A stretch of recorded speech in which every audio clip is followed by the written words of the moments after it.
She stood in front of the camera, hands trembling, tears she had been holding back for years finally breaking through.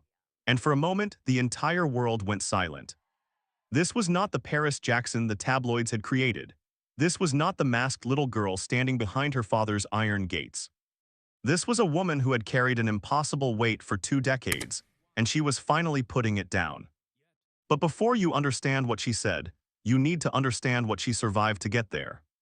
Paris Michael Catherine Jackson was born on April 3, 1998, and from her very first breath she never truly belonged to herself. Her father was Michael Jackson, the king of pop. A man so famous, so mythologized, that simply carrying his last name felt like wearing a crown made of iron. No child could ever be ready for that. Growing up, Paris and her brothers Prince and Blanket lived inside Neverland Ranch, a fantasy world hidden behind locked gates. They wore masks in public. They were kept from cameras. Michael was obsessed with protecting them from the same machine of fame that had devoured him when he was barely old enough to understand what fame even meant. For a while, it worked. People caught glimpses, a masked figure at an airport, a small hand waving from a tinted window, but no one really saw Paris, not her face, not her eyes, not the girl underneath all of it. And then in June 2009, everything shattered. Michael Jackson died and the masks came off for all of them. Suddenly there was Paris, blonde hair, blue eyes, barely 11 years old. Standing at her father's public memorial in front of millions of viewers, sobbing into a microphone, struggling to say the words that broke every heart watching. The world wept with her. And then almost immediately, the world started asking questions, because Paris Jackson did not look like what people expected. And that single observation, shallow, cruel, relentless, became the question that would haunt her for the next 20 years. She was grieving, she was a child, and the world was already doubting her. What followed was not a fairy tale. It was survival, raw, painful, and mostly invisible. Paris was placed in the care of her grandmother Catherine and thrown into a public spotlight she had never been prepared for. She started attending real school for the first time in her life, real classrooms, real hallways, real kids who had already formed opinions about her before she walked through the door. The transition was brutal in ways she could not have anticipated. She was bullied, she was mocked. She was asked over and over again by classmates, by people online, by strangers who felt entitled to an answer, whether she was actually Michael Jackson's biological daughter. Because of her pale skin, because of her light eyes, because she looked different from what people had decided she was supposed to look like. And instead of being given space to grieve her father, she was handed a microscope. By her teenage years, Paris was quietly falling apart. She was cutting herself. She attempted suicide at 15 years old. None of this reached the public at the time because it was happening in the dark, behind the same walls that had always kept her life hidden from the world. She checked into a therapeutic program in Utah. She pulled away from everything. She tried desperately to heal, but what happened next changed everything. Because just as she was beginning to find herself again, the internet found her first. When Paris emerged as a young woman, the world was simply not ready for who she had become. She was tattooed. She was outspoken. She became a model, an actress, a musician. She started speaking publicly about mental health, about her struggles, about the father she had loved and lost. And the more visible she became, the louder the noise grew around her. Online forums dedicated entire threads to dissecting her appearance. Tabloids ran breathless stories claiming to know the identity of her biological father, with Michael's friend Mark Lester being one of the most frequently named. Some claimed to have insider sources. Others speculated freely, recklessly, with zero regard for the fact that Paris was a real person reading every single word. She tried to ignore it. She called Michael her father in every interview, with love, with grief, with a loyalty that never wavered. She pushed back against anyone who dared to question what she knew to be true. She was fierce about it, but the rumors never stopped. And then something shifted, something quiet, something that Paris never spoke about publicly until the day she finally did.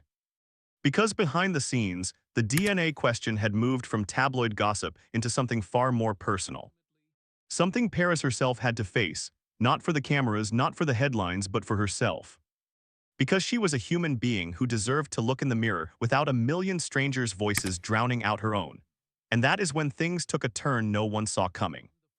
Nobody expected Paris Jackson to address any of this head-on.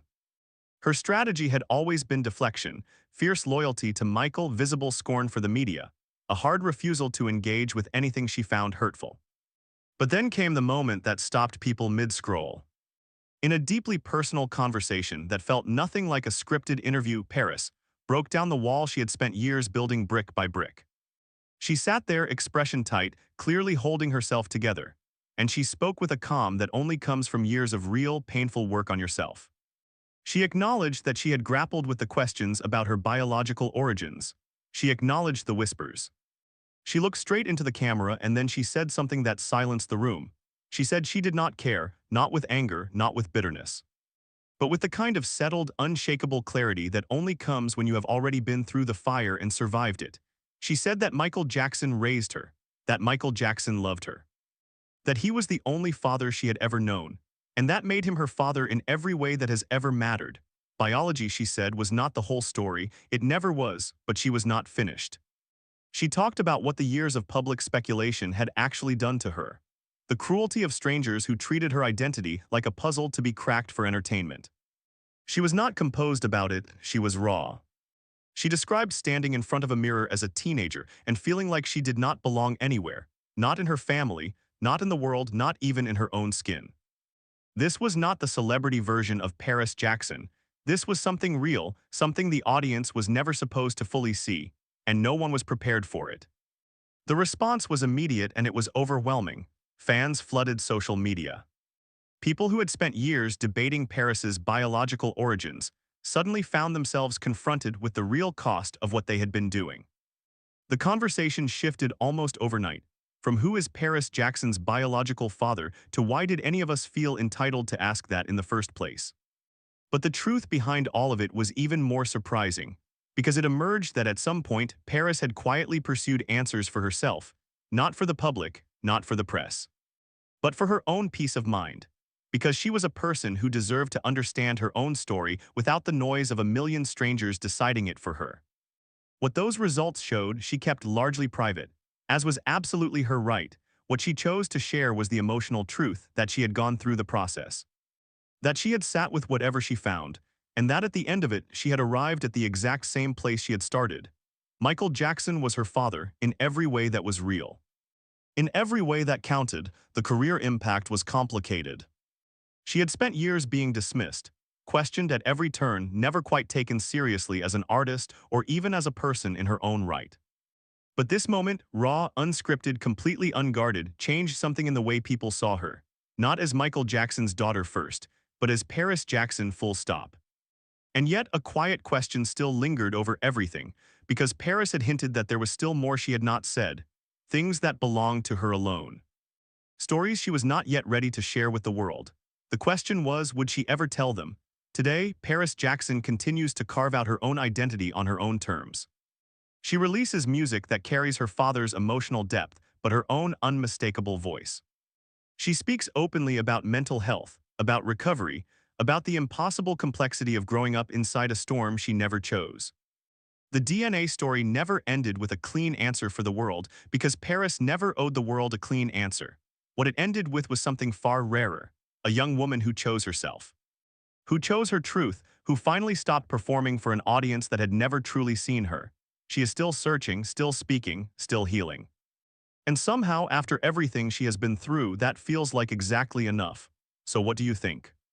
After everything Paris Jackson has carried, the loss, the scrutiny, the years of public speculation that followed her into every room, do you think she handled this the right way?